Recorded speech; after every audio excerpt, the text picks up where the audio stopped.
remember sitting in this club, and then I saw this very tall, elegant, flamboyant man coming, and then he said, "You're sitting in my seat." He said, "Actually, this is where I write." From there, I was fascinated by you. I was like, I like the energy in this spot. Talk to you about this. I talked about the idea of stone tape theory. Now, stone tape theory is where places and objects and things, the emotional memory of what happened there is within it. This is where good people meet. Yeah, it was. Yeah. It was. And we really right away just started, because you asked me about my artwork. When you said you think you would model for me, I thought, no, he's that fashion modelling. There's no way he's going to understand. But I thought there was a specific artwork that looked like a character in a TV series that I'd written. Yeah. And I was like, this says a lot, and it's very evocative. So when you were talking about how models are sometimes difficult to deal with, I was like, I'll do it. It felt completely right, everything that we were discussing. It did feel really right. Yes. Michael took to it like a duck to water. Yeah. And really understood that it wasn't going to be easy. And also you were standing, and standing is the most difficult place you can do. And then I had this black thong, so I thought black thong boots and this lacy shirt. Because there was something, seeing your art, I was like, this needs something evocative. There was something with the way that you used reds that was like, yeah. The breaks were much longer than the modelling, because we just had to get to know each other. And as that happened, I learned more and more about Michael and his life. It seemed to naturally make the painting become what it is. It was a magical process in all of it. There are three figures in the painting of Michael, and the dark figure just came to me because of conversations that we've been having, and that was just something that I realised I couldn't leave out of the painting, because you've described it as the present, the future and the past. Now, I knew that the darkness was in the past. I don't know if I was so aware that the image in the mirror was the future. Yeah. But certainly, I don't think the painting would be complete without the figure of darkness. No. And that's all part of things that we discussed, you know, as we were going along, and it came quite naturally. It is, yeah. I mean, the whole painting, the more I can find out about whoever I'm working from, the better the artwork can go. But I also need the model to be, you know, we do have this, what you call the flow state. So we have a complete exchange of emotions a lot of the time, and neither of us are afraid of that. So that makes it quite easy to go into really quite deep places. And I think for some people, they might be quite reserved, but we're not. One of the things that I loved about this entire experience is Michelle's strength of spirit and conviction is so strong. It's helped me bolster my own, and it's gorgeous. Well, I think the other thing that's really good is, I mean, obviously there's a bit of an age gap between Michael and me. And the thing that I find particularly enhancing really is that I've learned a lot from you. Age should be irrelevant, because the moment people are like, oh, they're older or they're younger, it's like you deny yourself an interaction with someone who exists on this planet. As long as they are going to be themselves and have something to say or share or feel, it's going to be interesting. Yeah. I'm looking for people now in the world and in my life who, when I look into their eyes, I'm seeing that power force looking back. Yeah. And obviously when I met her, that was like just woman out of the. It was honestly the evolution of the painting when you see it. From the conversations we were having, the painting reflects the growth of the conversation. Yes, it does, and I don't know if that's normal, but for me, I didn't want to see the painting. Yeah. Then there was a time it was on the floor, and I was like, well, I guess I'm meant to see it today. Yeah. And I was blown away by it. Yeah. And I loved the figure in the present, the one who's looking off. Yeah. We originally had me looking down, and as we discussed it, I was like, I feel the eyes need to be up, and you were like, I was just about to say the eyes need to be looking forward, because it's looking to the future about what's going to happen. And you actually, Michael just like knew where that head should be, and I knew what it looked like looking at, but getting the head in exactly the right position, because, you know, all of these things are very psychological. The mirror was really interesting, because when I was at Michael's, we were looking at these, you know, the thong and the boots, and And there was a mirror that just happened to be in the sitting room. And I remember thinking, oh, I've got one of those in my studio. And I've worked with mirrors before.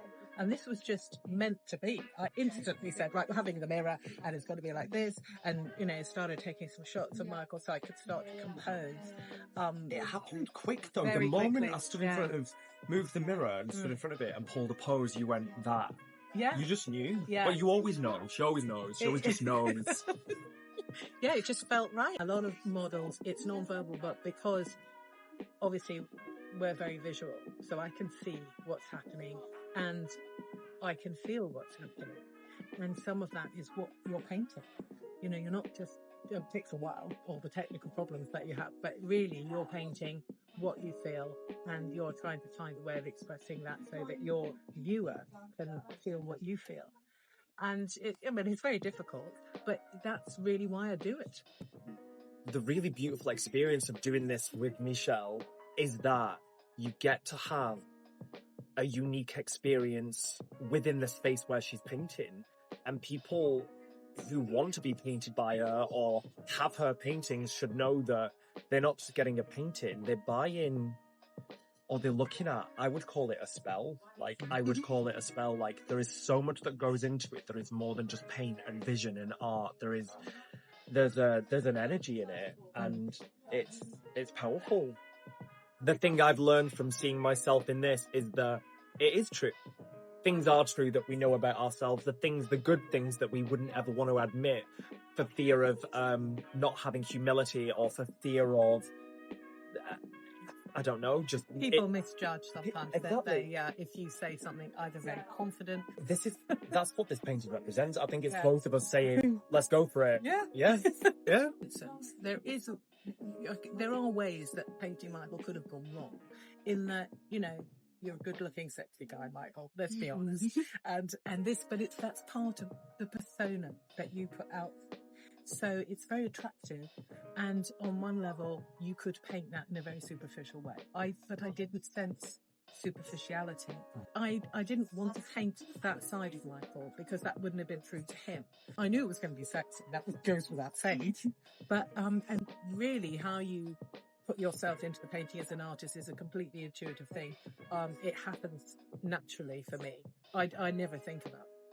We talked about this a lot. We talked about flow state as in when you feel connected to your creativity or spirit or whatever you want to call it, versus when you create from ego, and you don't have that at all. You just know what's right and you know what works and you move towards it, or you change it around. I don't normally work on a painting every day anyway. I always have a break of 2 or 3 days because you lose your objectivity. 6 months. That is quite a long time. What I've loved learning from you in watching this painting and the experience is something I'm actually applying more to my writing, which is don't force it. Yeah. Just go into as much flow state as you can to create this piece, and then step away when it feels natural. Yeah. It's all about feelings. You are, good dancers, good musicians, they're absolutely in touch with those, what I would describe as very high emotions. Yeah. That's what it's about. It's not what they look like. It's not what they sound like. It's actually what they're creating in that moment. And this is, to me, the most difficult thing to do in the world. It's more than that. This entire experience has just been something else. Yeah. But we knew it would be when we met. Yeah, we did. We knew magic was coming. Red Rose for me symbolizes the idea of what it is you want to be and looking towards the future. I hope that they are fascinated and that they want to know, why are there 3 figures in it? What do they represent? And that they ask themselves questions, and I want them to read it like a story. Also, people will also do this is they will interpret it in their own story or in their own way, and that's also really interesting and absolutely fine, because everyone who looks at a work of art is entitled to their own opinion. When I look at a painting, it makes me want to write, like I'm looking at one right now, it makes me want to write the scene that person is in right there and then. So I'm hoping that when people look at this painting, they think about what is the story unfolding around it. But I think if I didn't know Oz and I was staring at it, I'd be like, this is telling me a lot, and I need to sit with what it is telling me to figure out what that means to me. Yeah.